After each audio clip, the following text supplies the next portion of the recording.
If you're in Seattle, and you need to buy or sell a home, we'll be right there for you. Because we're the realtors that you can trust. So go to ronanddonsitdown.com.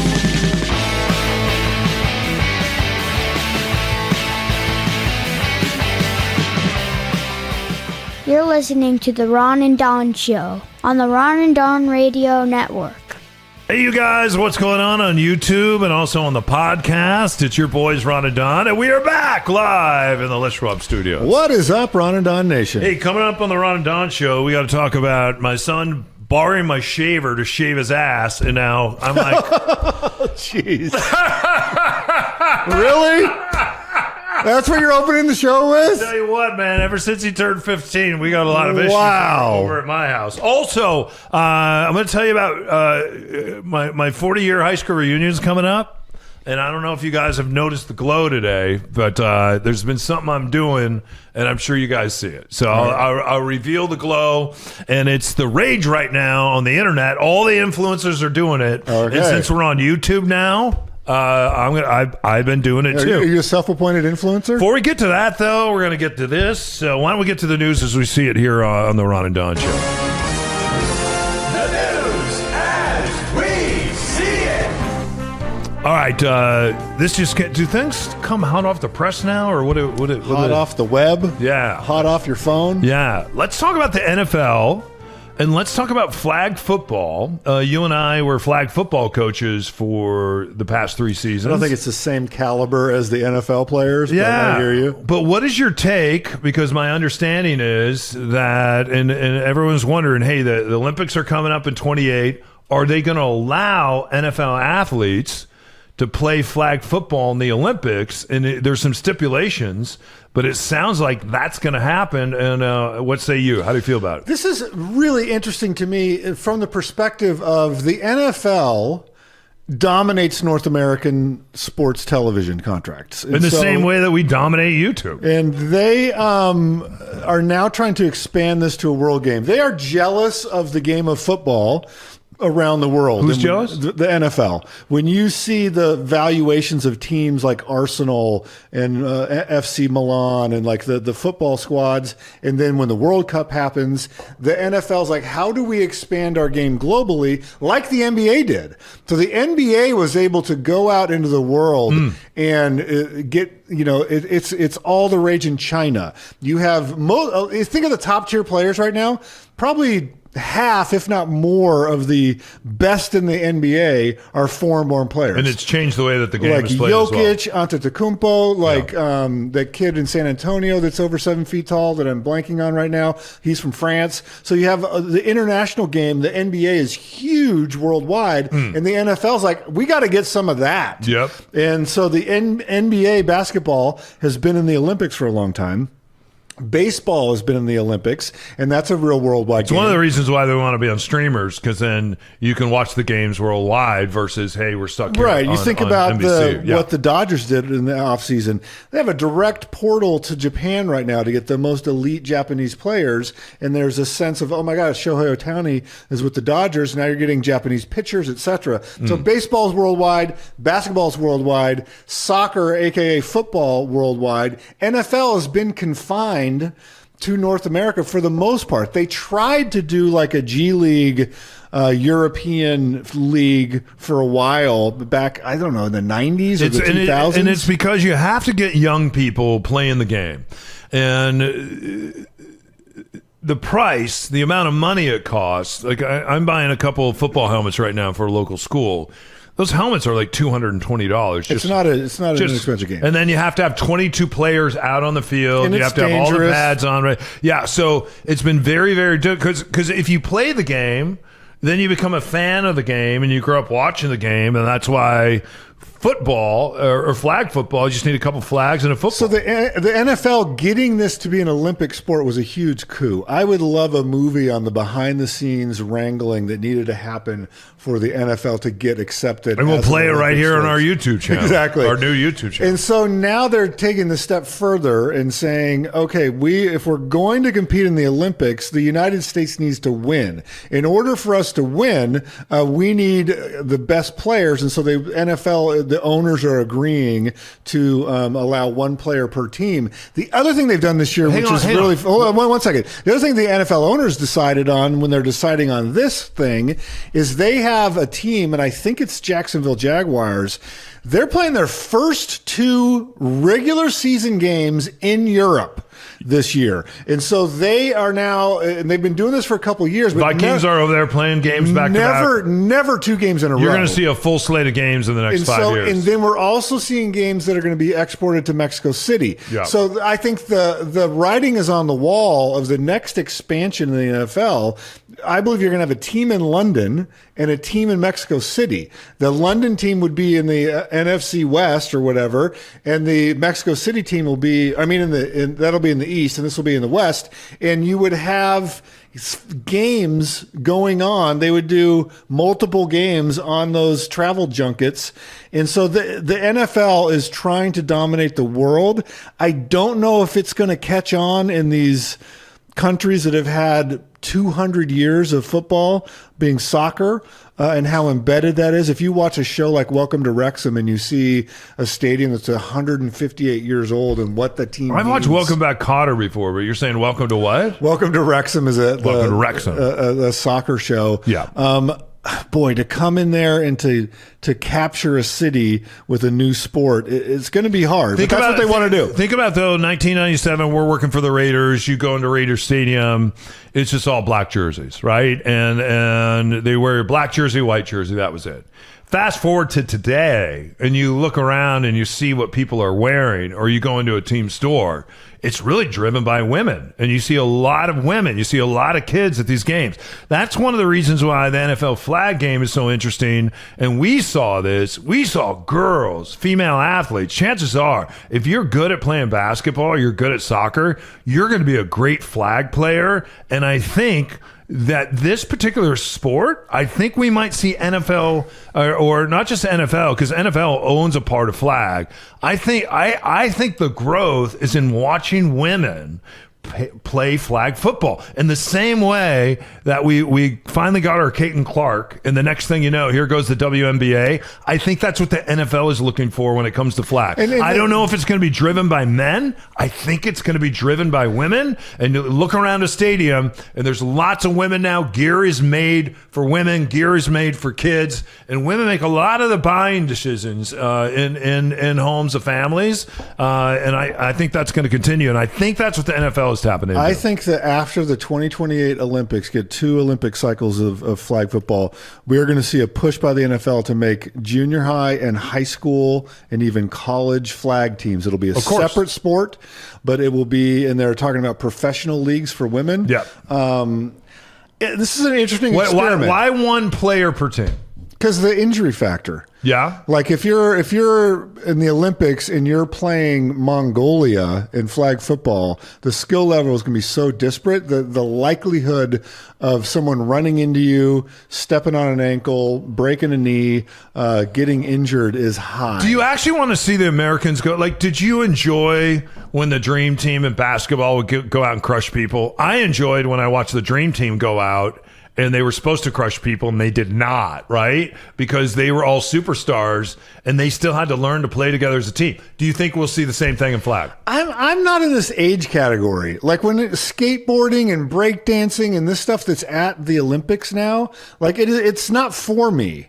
The developments are for like your son to grow up and say, oh, skateboarding and I watched it and it's impressive, but I don't know enough to be like, is skateboarding or flag football the same as the 100-meter dash? But you To me, coach, it's not. you coach flag football. But I know I'm talking this. about the Olympics. Yeah. When I think of the Olympics and you think of, Michael Phelps swimming, or you think of Nadia Comaneci, because you were gymnastics. a great gymnast and a great swimmer. But like thinking about, who's the best skateboarder? Like, I'm talking flag football. I know, Why you keep going back to skateboarding? It's right We're on the not same talking about echelon. skateboarding. I've never seen you in a pool, so I don't know why you relate to that. the same You're not a echelon. freaking gymnast. You were a flag football coach and you grew up playing flag. Why do you keep bringing up skateboarding? because I don't think it's an Olympic sport. They've forced it into the Olympics. So you don't like it? I like the sport for women, of course, but like, I don't want to. I don't think that the accomplishment of winning a gold medal for the United States, and I'm the best flag football player in the world. Here's my gold medal. Although, it doesn't have the same cachet the players as Carl Lewis running the 100-meter dash. To me, you talk to me. You talk to any NBA player though that represented their team and the proudest moment. That's real basketball, Whether it's though. winning an NBA championship or winning a gold, and they'll tell you it's winning the gold. It's the real. That's exactly analogous to NBA basketball. If flag football if it was football, You're gonna love and it. it was in the Olympics, I would love that. Flag football in the Olympics is difficult for me because I watched the last Olympics when you'd have Cutter out there playing flag football, and these guys had never seen a football. So are these teams going to allow the Patrick Mahomes of the world, or are they going to say, hey, we'll let our third string quarterback go out and play It flag seemed football? like Are some we of the- going to see real stars out Seemed there? like some of the stars want to win that gold. They want to, but who's going to decide? The owner has to decide. Because Yeah. if you just signed someone to a $50 million a year deal, You don't want Brock Purdy out there if you're the No. San Francisco 49ers. and you don't want your number one receiver out You there. don't want them out there playing. No. So, but they want. If I'm an athlete, I want to represent my country. Yeah. All right, tush push. They say they're going to keep it in the game. That just broke this morning. Your Good. thoughts? They should. So the Seahawks get Seahawks. Should the Seahawks get good at the tush push? Everyone should get good at the tush Why push. aren't more teams doing the tush push? That's the question. It's a legal play. Yeah. And if you can't stop it, that's your problem. Well, there's only one or two teams that does this well, and so good for them. It's bullshiznit that they don't allow the defense then to push as well. Like if the offense is going to push players, then a linebacker should be able to get behind a 3 technique, a 5 technique, an edge rush, and you should be able to push on your side of the ball too. That's the only thing I disagree with. Everyone should get to push. If we're going to play rugby, let's play rugby. Are you gesturing at me with your pen? Very aggressive. Very aggressive. Don't you agree with that though? If we're going to push, let's all push. Well, here's the conundrum that the NFL is in. They have been preaching player safety for so long, and the theory is that if we allow that, now we're putting player safety at risk. When teams go out and they start trying to push their quarterback, right? I don't think you're going to see them doing a tush push with Patrick Mahomes. I think they'll continue to bring in. That's why the Seahawks are going back and they're saying, "Hey, we drafted a tight end. He's going to be a fullback this year. You haven't seen a lot of fullbacks in the NFL. Now we've seen the ground and pound game come back. I think you're going to see fullbacks now and tight ends go in, and they're going to be the ones that run that. Well, the reason why it works for Jalen is because he can squat. He is the strongest guy on the team. 700 pounds. Yeah, he's like among the strongest guys on the team. Yeah. And so they have a recipe. You can't that's like when Wilt Chamberlain was on your team. It's like, oh, we need to ban slam dunking because nobody else has Wilt. It's like, that's not how it works. Yeah. All right, more on the other side of this.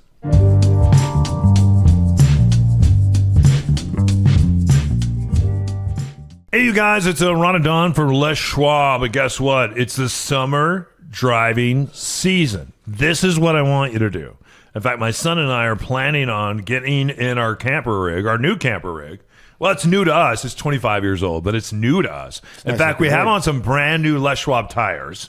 And when I was talking to David over here at the Ballard store, he said, hey, make sure after you put and I actually bought some wheels, put new tires and wheels on, drive that thing around for a couple hundred miles, bring it back, and this is what we'll do. We'll do a free pre-trip safety check before you guys go on your next trip, because guess what we're going to do? We're going to head up to Canada, and we're going to head up to Victoria, BC, take a right and head over to Montreal. Why wouldn't we do There's that, right? nothing worse than being on a road trip and it's like, oh, I guess the brakes were bad. I guess my battery was bad. The suspension was shot. We do not want alignment. Not want to get way up into Canada, and not have that free pre-trip safety check. So go get your free safety check, the tires, brakes, battery, suspension, and alignment. It is always free. They put it up on the rack. You get more from Les. Visit your local Les Schwab, or you can book an appointment online today at leschwab.com. That's leschwab.com. He said that's leschwab.com. If you have a friend that is ready to start their real estate journey, send them to ronanddonsitdown.com. Take it away, Don O'Neill. All right, you guys, welcome back to the Ron and Don Show. You know, there's a lot of influencers out there, and I try not to get influenced, but I do have to say I've been trying a couple things lately, and so far, one of the things I was influenced by gave me some incredible gas. I don't know if you've seen these guys. Have you seen the guys eating off cutting boards? Yeah, the butter board or the charcuterie board? Either board. Just okay, pick a board. The butter board's a little odd. Yeah. And that's where you smear butter. You buy really high quality butter. Yeah. You smear it all over a hardwood cutting board. Yeah. And then you surround the butter with stuff, and then you're dipping things into the butter. Yeah. Well, no, this all has to do with protein. And so you see a lot of guys, ever since the Liver King, everyone wants to look like the Liver King. And then the Liver King came out and said, hey, it wasn't just liver and it wasn't just me eating the internal organs. I actually was doing a stack. You know what a stack is, right? I have not heard of the Liver King, and I've never heard of a stack. Oh, they have a new Netflix show on it. He's a guy that said he just eats the internal organs of animals, and the guy is freaking ripped. And he said he never did a steroid in his life. And then the guy that was selling him steroids came out and said, yeah, I know he's doing steroids because I sell them to him. So now there's a Netflix show, I believe, on the fall of the Liver King, which now has made my son interested in the Liver King and how the Liver King got so big.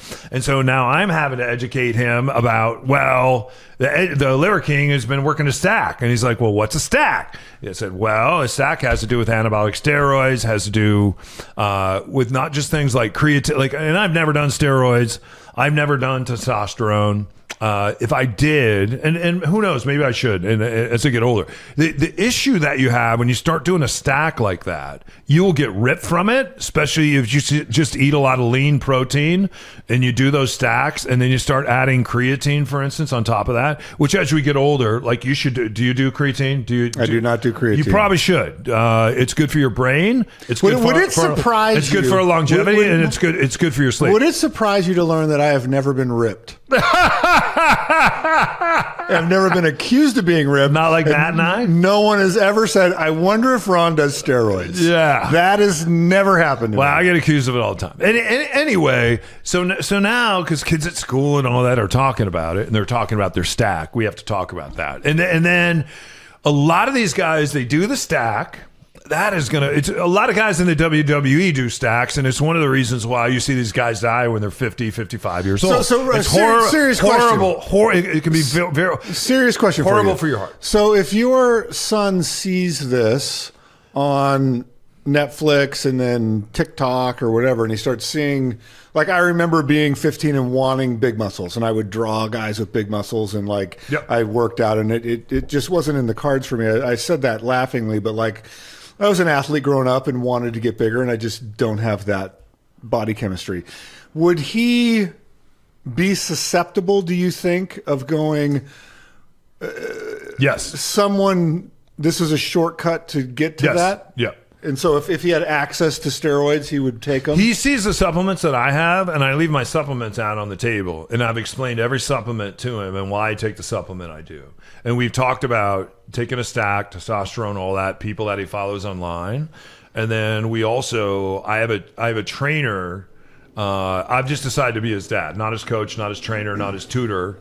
And luckily, I'm in a position in life where I'm able to hire people to do some of these other things for him, so they'll have influence, so he can listen to them. And I'm like, well, ask Roby about that, because he'll meet Roby once a week. Because I could see that my son was lifting weights in such a way that he was hurting his back. He wasn't going to listen to Dad. And again, I need to remain Dad. So I said, why don't we go see Roby maybe for a month. And Roby can talk to you about nutrition and all that stuff too. So if there's other people and coaches and things saying that in his life, and then we explore it. We'll sit down, we'll watch a video. Even this morning, he's heard that he just needs to have protein, because you see these boards where what guys do is they get out a cutting board, and on the cutting board, maybe they'll have 2 ribeye steaks on there. They'll probably have 6 eggs on there. They'll have some avocado on there. And this is one meal? One meal. Poof. Butter on all of it. Massive amounts of sea salt on it. And then they'll sit down and they'll eat that. And then the next time they eat is when they're hungry again. And then they'll put down their next board and they'll eat that whole board. A lot of these guys believe you don't eat vegetables, you don't eat fruit.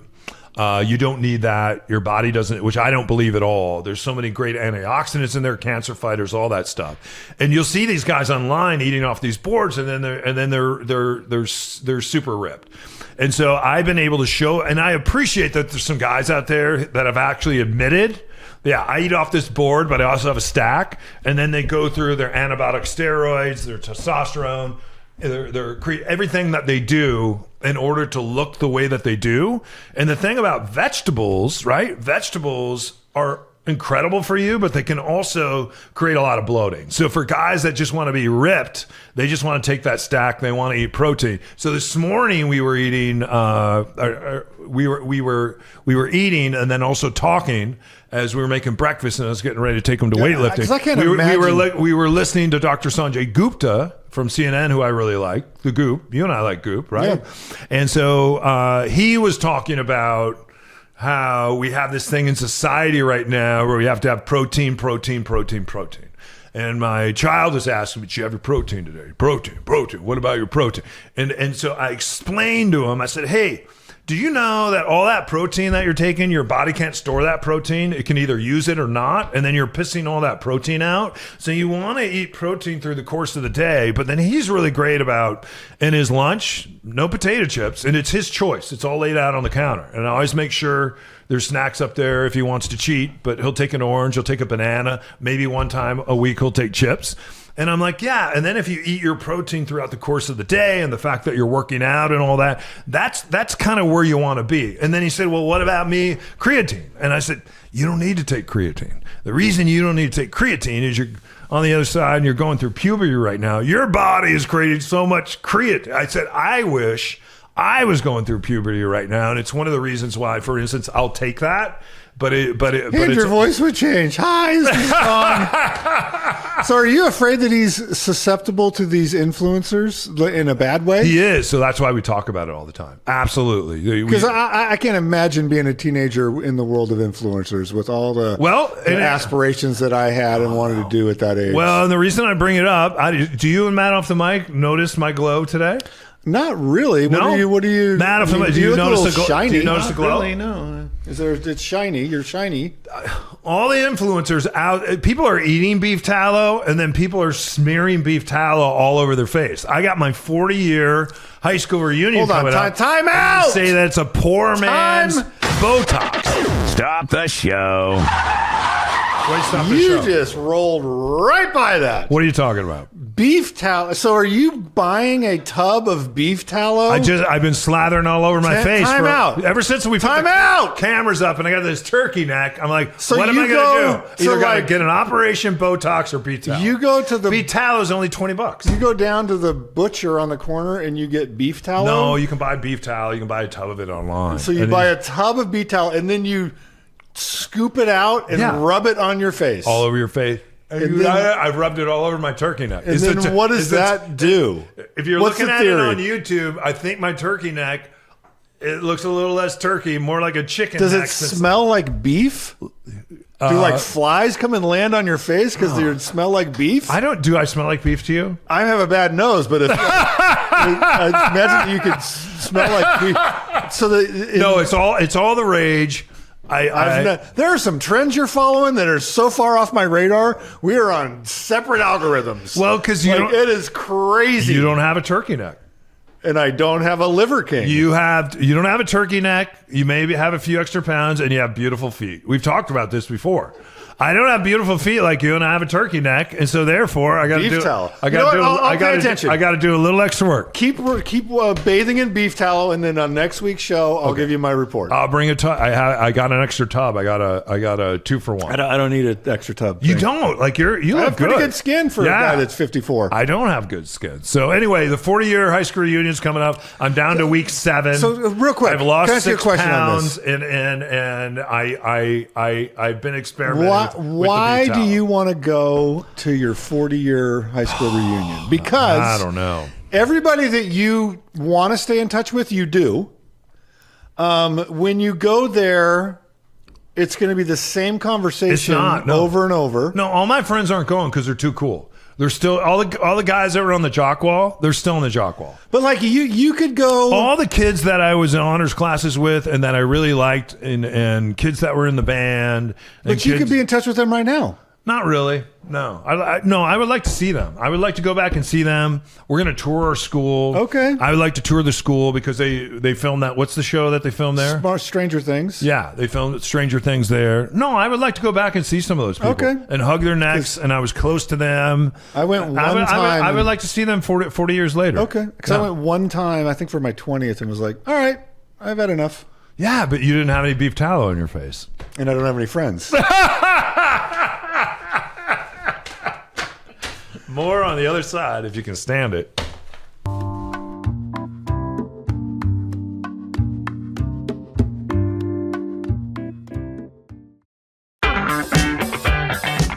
Thanks for being a part of the Ron and Don Nation. Subscribe to the Nation News at ronanddonsitdown.com.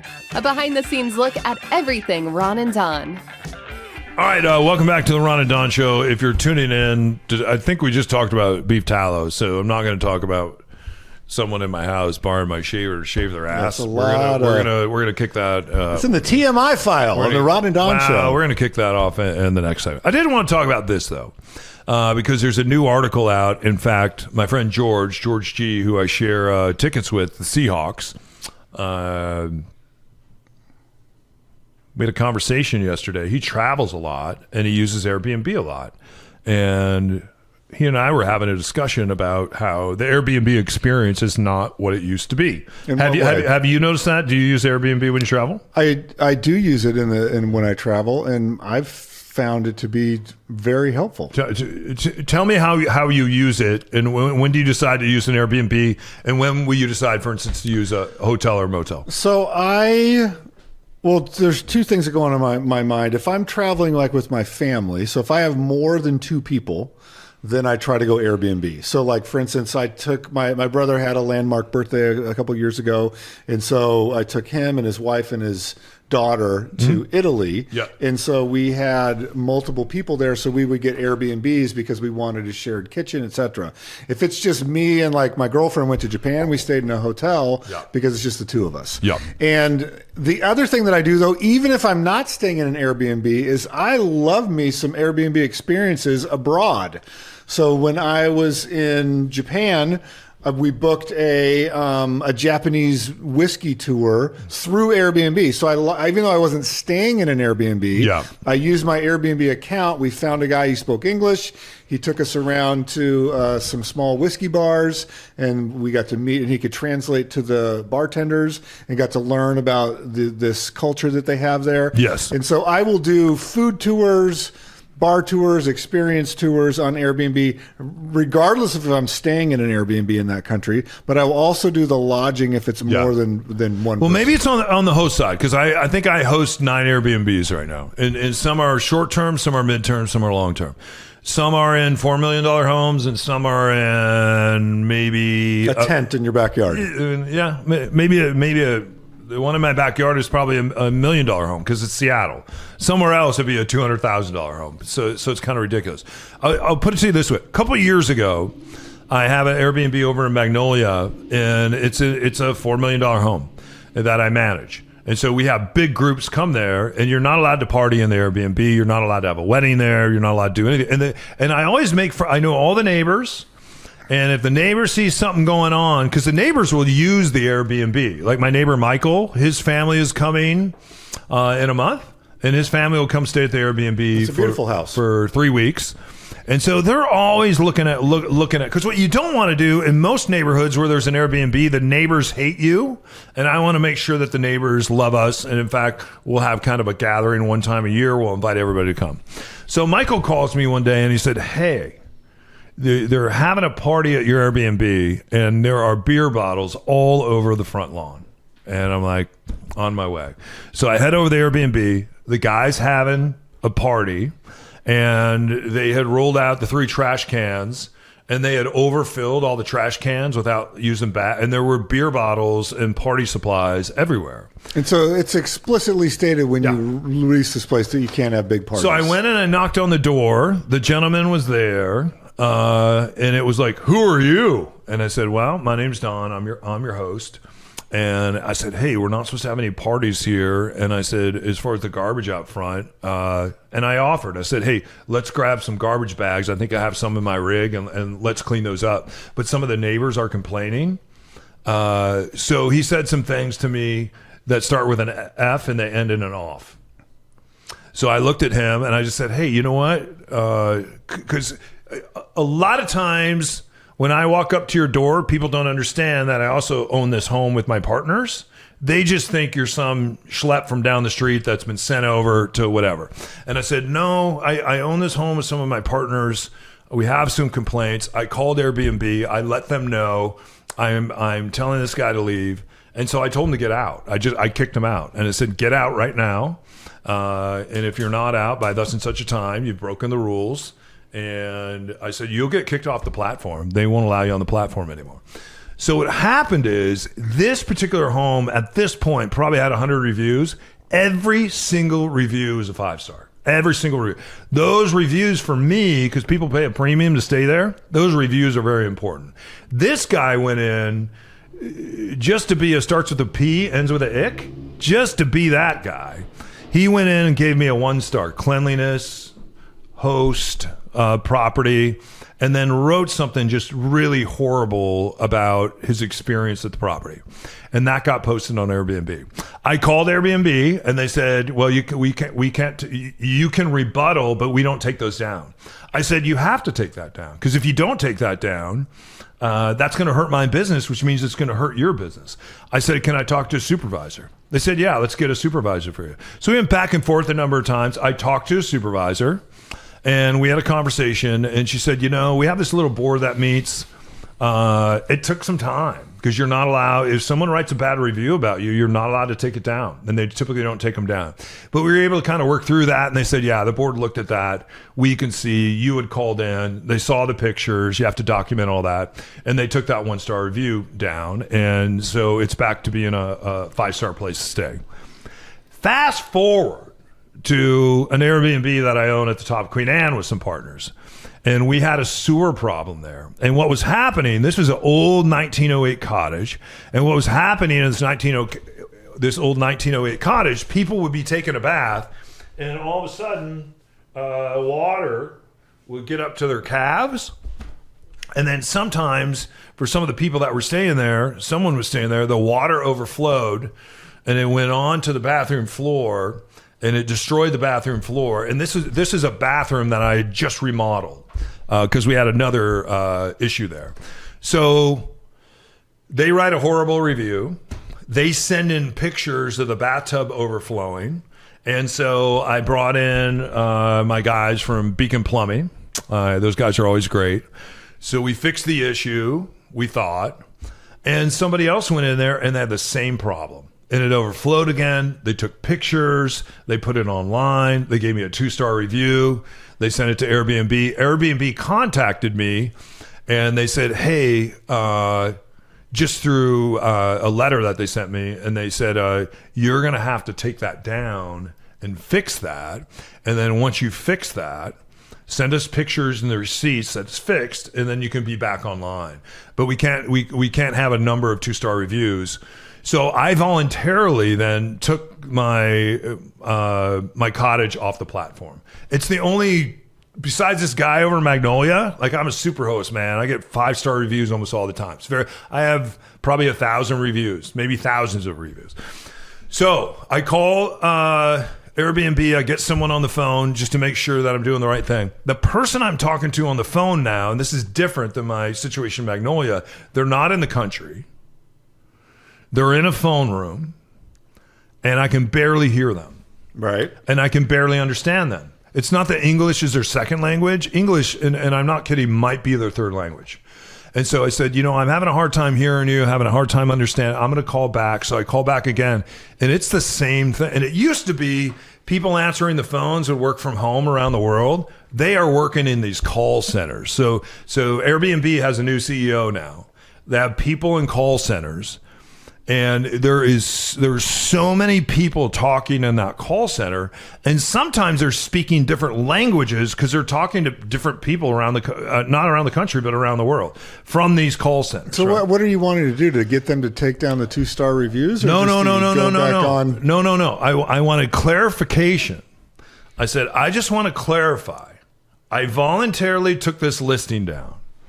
I want to clarify, and I want it in writing, that if I fix this listing, then I need to know that if we put this on, are we going to put this on as a new listing, or are we going to put it on as an old listing? And they said, no, we'll put it on as a new listing, because I didn't want those old reviews if I'm going to go in. And so what we did with my partners, we went in and we remodeled the whole thing. When we pulled out the bathtub, this old claw bathtub, we found that underneath the sewer had completely disintegrated. So we had to put a new sewer in, put a new shower in, put a new bathroom in, new kitchen in, new roof.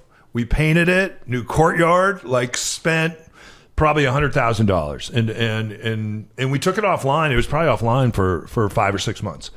So I called Airbnb and I said, hey, I got my pictures and receipts. They said, great. So I sent them the pictures and receipts. And then I said, I'm going to go ahead and build a listing now. And I said, I can build this out as a brand new listing. They said, absolutely. And I have it in writing.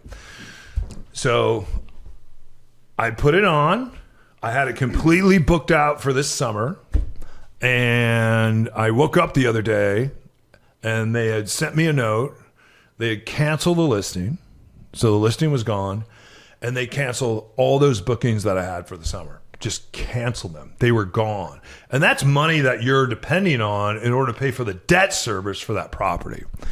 So I tried to do what I did out in Magnolia and get somebody on the phone or get a manager on the phone.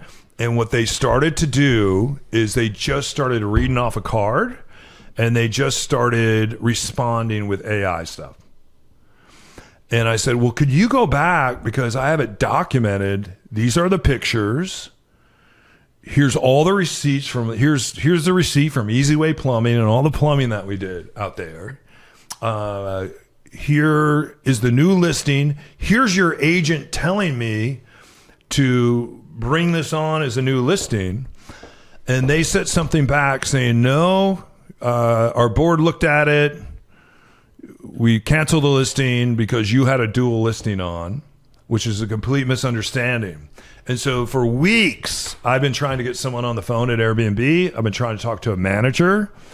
And when I call now, all I get is I get that phone room and it's just someone reading off a card. Then they tell me, of course, you can bring that on as a new listing. So then I tried to bring it on a third time and they canceled it. And then they threatened to take all my other Airbnbs off the platform. What's happening is they are now using AI because they're trying to expand the platform to do more experiences around the world for more people. And they are trying to kind of do, like Amazon, for instance. Amazon has made it so you don't have to talk to them. Amazon does not want to talk to you. Most of these platforms don't. Right. They've made it very, very easy. And you, if at some point you want to call from Amazon, but they have made it so easy and they're so good at what they do, they are. I mean, they are just, and I know because I order from them for supplies for my Airbnb all the time. Airbnb is trying to do that now. They're trying to not only do what Amazon's doing. Like Amazon one day was just selling books and now they're selling everything.